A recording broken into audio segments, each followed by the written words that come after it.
नमस्कार. चला आज आपण जगातल्या सगळ्यात मोठ्या लोकशाहीच्या निवडणूक प्रक्रियेच्या आत डोकावून पाहूया. ही एक अशी प्रक्रिया आहे जी अक्षरशः कोट्यावधी लोकांना एकत्र आणते. हा प्रश्न खूप मोठा आहे, नाही का? आणि त्याचं उत्तर एका विशाल आणि तितक्याच गुंतागुंतीच्या प्रणालीमध्ये दडलेलं आहे. चला, या भव्य प्रक्रियेचा प्रत्येक टप्पा अगदी सोप्या भाषेत समजून घेऊया. तर आजच्या या विश्लेषणात आपण निवडणूक आयोगापासून सुरुवात करणार आहोत.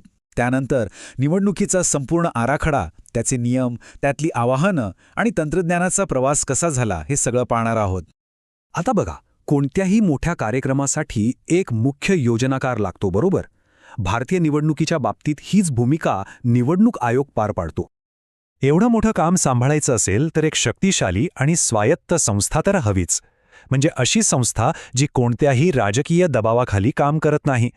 निवडणूक आयोग हीच ती संस्था आहे जी निवडणुका निष्पक्ष आणि निष्पक्षपातीपणे पार पडाव्यात याची खात्री करते. निवडणूक आयोगाच्या कामाची व्याप्ती प्रचंड आहे. मतदार याद्या बनवण्यापासून ते थेट निकालापर्यंत प्रत्येक गोष्टीवर त्यांचं नियंत्रण असतं. अगदी राजकीय पक्षांना मान्यता देणं असो, त्यांना चिन्ह वाटून देणं असो किंवा निवडणुकीत काही वाद झाले तर ते सोडवणं असो, सगळं काही आयोगच बघतो. बरं, आयोजक तर ठरला, पण आता प्रत्यक्ष कामाचा आराखडा कसा असतो? चला, आता ती प्रक्रिया पाहू जी प्रत्येक निवडणुकीत अगदी काटेकोरपणे पाळली जाते. ही प्रक्रिया अगदी ठरलेली असते, टप्प्याटप्प्याने पुढे जाते. सुरुवात होते मतदार याद्या निश्चित करण्यापासून. त्यानंतर उमेदवार अर्ज भरतात, प्रचाराची रणधुमाळी सुरू होते, मग येतो मतदानाचा दिवस आणि शेवटी मतमोजणी होऊन निकाल जाहीर होतो.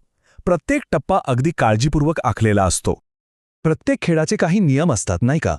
निवडणूक हा तर लोकशाहीचा सर्वात मोठा खेळ आहे आणि तो निष्पक्षपणे खेळला जावा यासाठी काही कठोर नियम बनवले गेले आहेत. तर ही आचारसंहिता म्हणजे नेमकं काय? सोप्या भाषेत सांगायचं तर ही एक नियमावली आहे जी सर्व पक्षांना आणि उमेदवारांना समान संधी देते. निवडणूक जाहीर झाल्यापासून निकालापर्यंत कोणीही सत्तेचा गैरवापर करू शकत नाही. म्हणजे नवीन सरकारी योजना जाहीर करता येत नाहीत किंवा सरकारी गाड्या प्रचारासाठी वापरता येत नाहीत. आणि गंमत म्हणजे निवडणुकीच्या काळात निवडणूक आयोग सरकारपेक्षाही मोठा ठरतो. याचा अर्थ काय? तर सत्ताधारी पक्षालाही सगळे नियम पाळावेच लागतात आणि यामुळेच निवडणुकीच्या प्रक्रियेवर विश्वास टिकून राहतो. ही सगळी प्रक्रिया, हे नियम, हा आयोग, हे सगळं कशासाठी आहे? तर त्या एका मतासाठी. आणि एका मताची ताकद किती आहे हे आपल्याला इतिहासात बघायला मिळतं.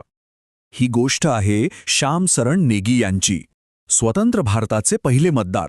त्यांच्या एका कृतीने त्यांनी लोकशाहीच्या इतिहासात आपलं नाव कायमचं कोरलं. हेच तर आहे प्रत्येक मताचं महत्त्व. आतापर्यंत आपण पाहिलंय की ही प्रणाली काम कशी करते. पण प्रत्येक प्रणालीसमोर काही ना काही आव्हानं असतातच.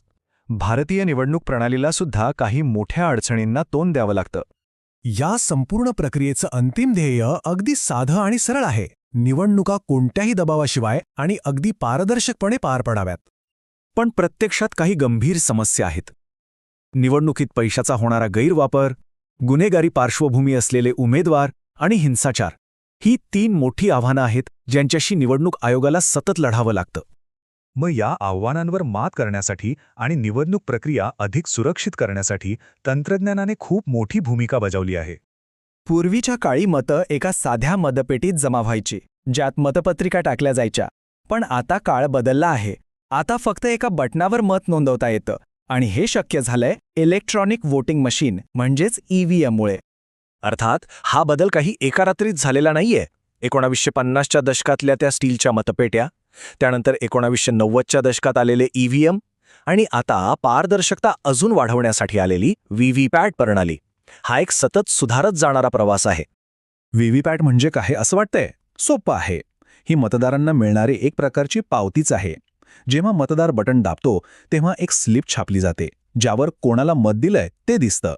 यामुळे मतदाराचा विश्वास वाढतो की त्याचं मत योग्य ठिकाणीच नोंदवलं गेलंय.